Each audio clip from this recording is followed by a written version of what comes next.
بسم اللہ الرحمن الرحیم۔ شروع اللہ کے نام سے جو بڑا مہربان نہایت رحم کرنے والا ہے۔ قرآن کریم میں ارشاد ہے، اے ایمان والو، روزے تم پر فرض کیے گئے جیسے تم سے پہلے لوگوں پر کیے گئے تھے۔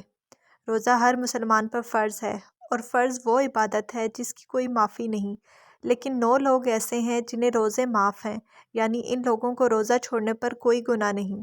وہ 9 لوگ درج ذیل ہیں۔ نمبر 1، بیمار آدمی۔ سب سے پہلا انسان جو روزہ چھوڑ سکتا ہے وہ بیمار آدمی ہے۔ جو انسان سخت بیمار ہے تو ایسے انسان کے لیے روزہ نہ رکھنے کی چھوٹ ہے۔ ایسی بیماری جیسا کہ اگر کسی کے سر میں درد ہو گیا، گھٹنے میں درد ہو گیا یا سردی زکام لگ گیا اور اس پر اس نے روزہ چھوڑ دیا تو ایسا کرنا بالکل جائز نہیں۔ یہاں پر بیماریوں سے مراد ایسی بیماری ہے جس میں انسان کی جان جانے کا خطرہ ہو۔ ایسا شخص ٹھیک ہونے کے بعد روزہ رکھ کر اس کی قضا ادا کرے۔ اب اگر کسی کی بیماری ایسی ہے کہ وہ کبھی ٹھیک نہیں ہو سکتا، تو وہ آخری وقت قریب آ گیا ہے، تو وہ اپنے گھر والوں کو وصیت کرے کہ میرے اتنے روزے چھوٹ گئے ہیں اور ان کا فدیہ ادا کریں۔ اور فدیہ یہ ہے کہ ایک روزے کے بدلے ایک مسکین کو دونوں ٹائم کا پیٹ بھر کر کھانا کھلائیں۔ نمبر 2، حاملہ یعنی پریگننٹ عورت۔ اگر ایسی عورت کو اس کے بچے کی جان جانے کا کوئی خطرہ ہو تو ایسی عورت کے لیے روزہ رکھنا ضروری نہیں، لیکن بعد میں وہ اپنے روزے کی قضا ادا کرے گی۔ نمبر 3، زیادہ بڑھاپا آنا۔ تیسرا وہ شخص ہے جو اپنی عمر کے آخری پڑاؤ میں پہنچ گیا ہے اور وہ روزے نہیں رکھ سکتا، تو ایسے شخص کے لیے روزہ چھوڑنا جائز ہے، لیکن یاد رہے ایسے شخص کے لیے بھی فدیہ ادا کرنا ضروری ہے۔ نمبر 4، دودھ پلانے والی عورت۔ دودھ پلانے والی عورت بھی روزہ چھوڑ سکتی ہے، لیکن بعد میں اسے اپنے روزوں کی قضا ادا کرنی ہوگی۔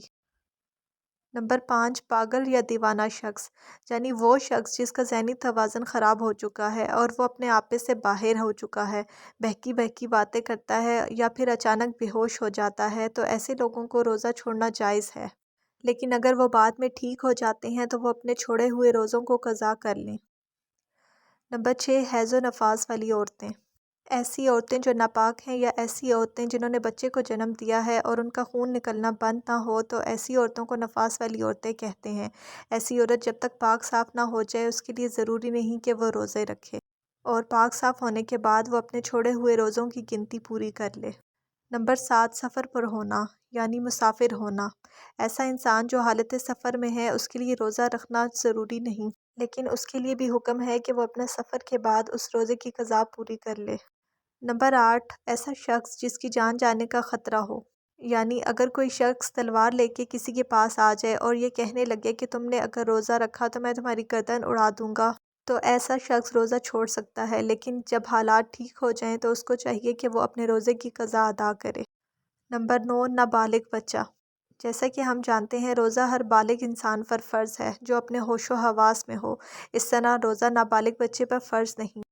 اگر نابالغ بچہ روزہ رکھتا ہے تو اسے اس کا ثواب ملے گا، لیکن اگر وہ روزہ نہیں رکھتا تو اس کو اس کا کوئی گناہ نہیں۔ اللہ پاک اس رمضان المبارک کے صدقے ہم سب کی بخشش فرمائے، آمین یا رب العالمین۔